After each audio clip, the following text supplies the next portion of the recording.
Celilo Falls was the centralized area of the region where all the tribes gathered, all their cultural activities.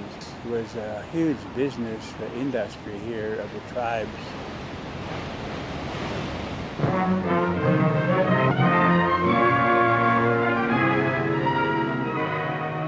The Columbia is one of America's great and useful rivers. In some places, the river is so dangerous that even shallow draft boats cannot navigate. Indians find good salmon fishing in the rapids. They have a special treaty with the government which lets them fish here at Celilo Falls the whole year round. During the canning season, the Indians sell the fish to canneries, while at other times of the year they fish only for their own food. And they do catch many salmon.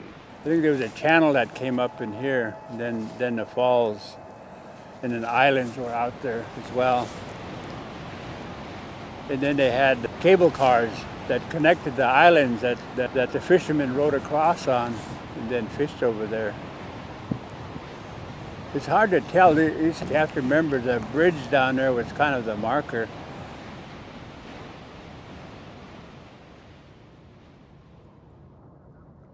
Up until the time that the dam submerged the falls, it was a very vibrant fishing community. As some have said, it's the Wall Street of the West. It was so rich with salmon. I've known about Celilo since I was a little girl, and I did visit there once when I was very small there, but I think my father thought it would be good for us to see it.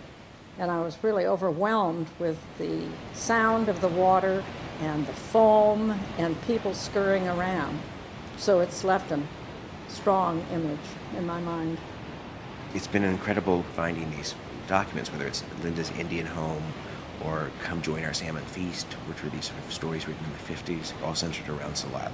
You know, covers of the Post from 1948 and spreads in Holiday Magazine and reports from the Oregon Fish Commission. It's all fascinating.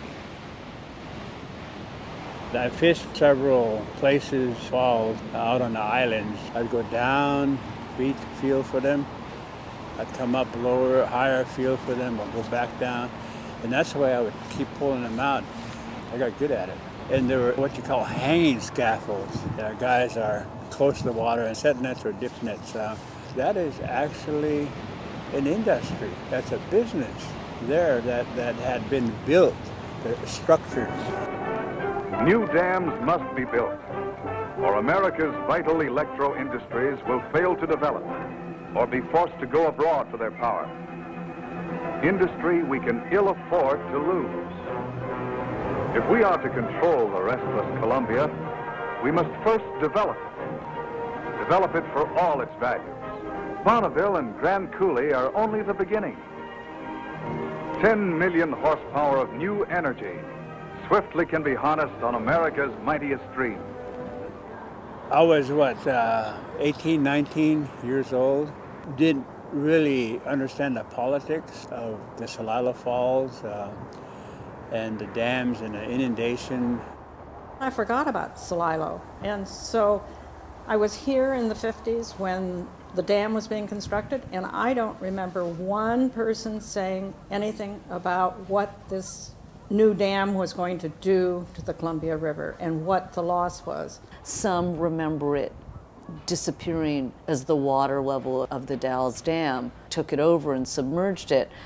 And once it was over, and in the 70s, I began to see the photographs, the beautiful photographs, and I realized, how could we have done that?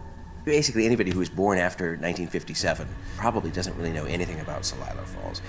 And Celilo, which is so important, for 10,000 years, the oldest continuously inhabited settlement in North America. For that to go under in 8 hours. When I came back in the 70s, then became a tribal councilman, then I began to understand what had occurred, that the salmon runs were decimated by these dams. I also began to see the personal impact that it made not only me but on people. And so it's kind of where we're at today, is trying to understand what that is and how to deal with that. In the last year, I really began hearing about this incredible project that has been unfolding along the Columbia River for the last decade. Native tribes asking and generating this idea of Maya Lin coming to examine the bicentennial of the Lewis and Clark expedition from the perspective of the land and from the perspective of the Native Americans who were here first. In the first few years of the project, Confluence convened a meeting of tribal elders, and a few of them said, we know this is the most powerful, the most sacred of our sites, and it might be something that should be done, but it might be too painful. It is not a story we're ready to share with the world. I'll never forget it. One elder said, we might not be ready for a few more generations. That just struck me as being so powerful.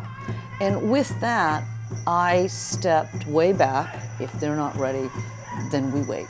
There is an Indian religion that is followed by the tribes in the mid-Columbia region. It's called the Washoe, seven-drum religion, which is to respect the earth, the sustenance that you live by.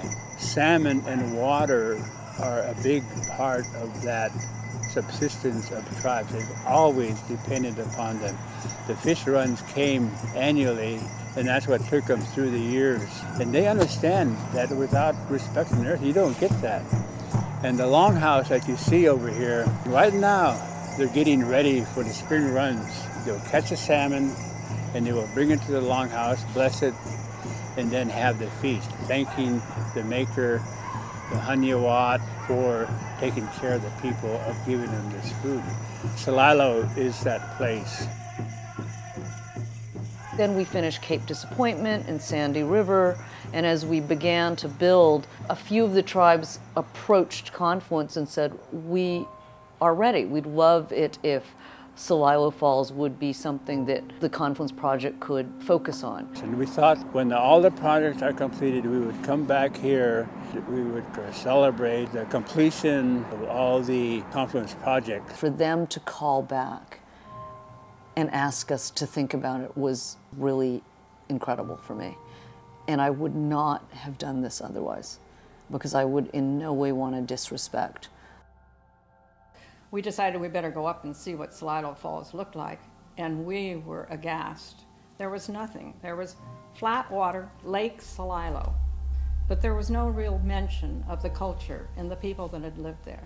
It's the most sacred of the sites. It's the one that is completely erased. So what we'll be dealing with here is a memory work that brings you back to what it used to be like. But also, with every site we've worked on, we engage actively with all the tribes. So this isn't just about locking in an idea of where we were, but also where we're going.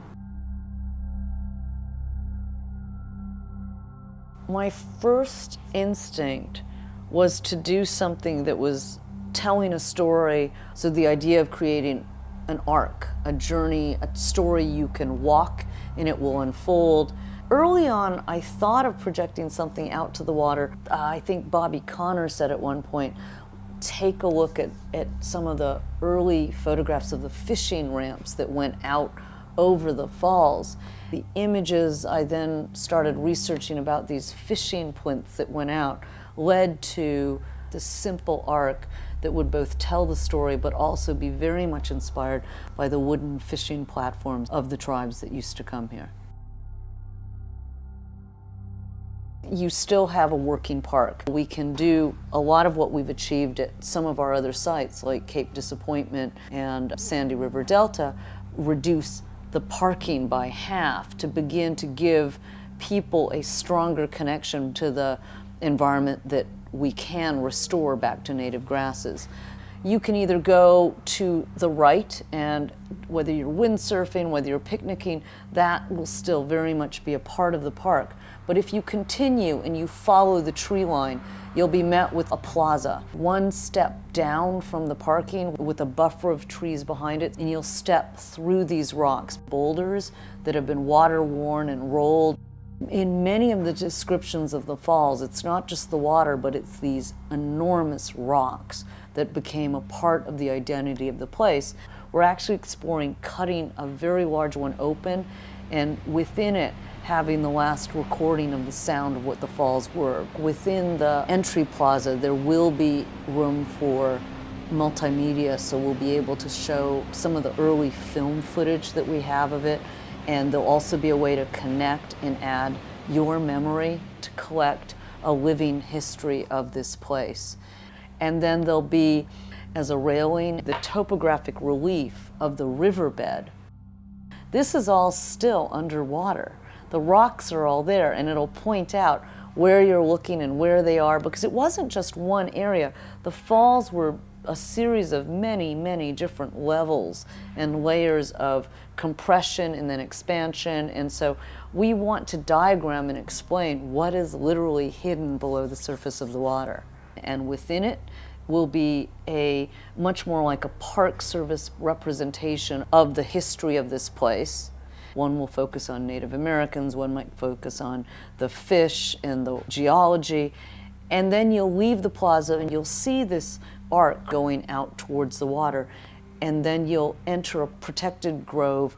The grasses at this point will be from a restored landscape. And then you'll step onto the arc. And you're going to start with a story about the geologic history of this place. Then it goes into the mythic time history, taken from oral histories passed down through the tribes. You begin to get into early accounts from settlers, from Lewis and Clark, and also the tribes of the falls. Then we want to go into a little bit the history of the decision to create the Dalles Dam, and some of the earliest accounts I found from many tribes and many locals saying, please don't do this. This site is so important, so sacred. And then you go to silence.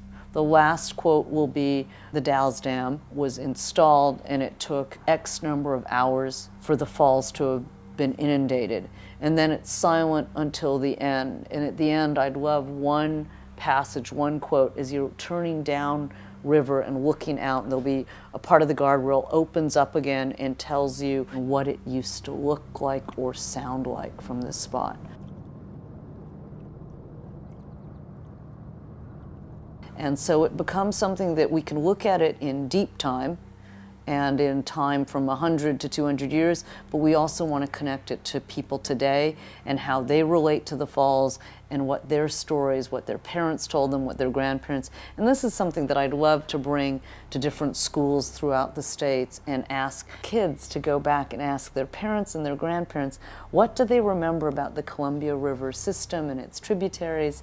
What do they remember about the fishing, and just see how we can connect back through different generations and get people to begin to wake up and understand how much man has really significantly changed the environment around us. And there is a component to this whole program, which is Gifts of Our Ancestor, which is going into the schools to help tell the story. But it is, again, with all the other sites, these are markers in time that are also as much about what's going on today. I would see that people would understand more what the Columbia River in Tijuana, the big river, what it provided for the tribal people that was quieted when they built that dam down there. If we don't get this story out now, some of those recurring stories or stories from other people will be gone. So it's important to get this now while there's still some people who remember Celilo as it was. I think it's something that every person who loves this state and loves the Pacific Northwest should come on board with. And hopefully we can begin to find a way to, together with people who we have not been together with. And it's an exciting time for Oregon. It's an exciting time for the Pacific Northwest. It's time to get back to the land. It's why we all came here anyway. We have to acknowledge the loss of this amazing place, but we also need to reveal what's below the water, and it's still there. And maybe it don't make the sounds that it did when the water was flowing over, but they're here. We have to use the past to shape a different future. As one tribal elder said, you know, we know what happened in the last 200 years. We're much more interested in the next 200. The prophet, Smohala, comes from the Wallula area, from the confluence of the Snake and Columbia River. But the teaching is that the tribes will be restored, they will come back again. And that is what is happening. Restoration of natural resources, of water, of salmon. Maybe it isn't gone forever. Maybe it's just a moment in time. We reveal what is hidden below the surface.